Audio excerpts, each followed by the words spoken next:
nangyayari sa'yo? Bakit ka naman ganyan?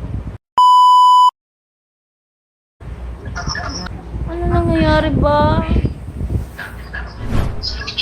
Oh, nakaseparate muna yung mga babies niya kasi dede lang ng dede. Hello, baby! Oh, pakita natin yung mukha nyo. Image reveal ng mga apo ko. Ayan, istorbo o lola. Diba? Wala pa silang names. Ang pogi niya, diba? Meron siyang white spot at saka caramel. Ayan, diba? Parang panda. Nakakalungkot. Nawala yung isang panda ko. Kulay. Ayan, o. Diba? Cute nila. 2 days na nila ngayon. Naman si mother. Ayan, hinihingal. I think we need to see a doctor. Diba, Bella?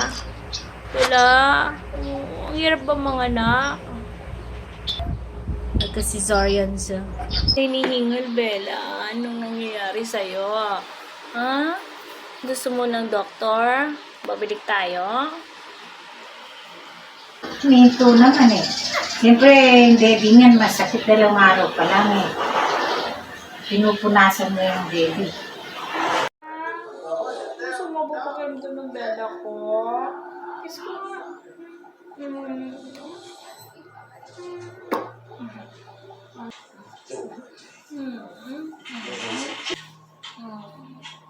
Gusto mo pakiramdam ng Bella?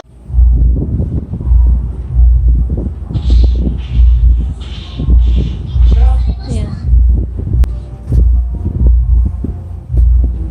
Ganyan po, massage lang siya dyan, para at least mabawas yung pain niya, diba? Pagod siya, diba? Yan po yung favorite namin session.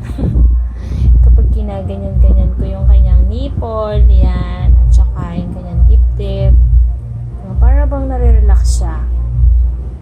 Dahan-dahan.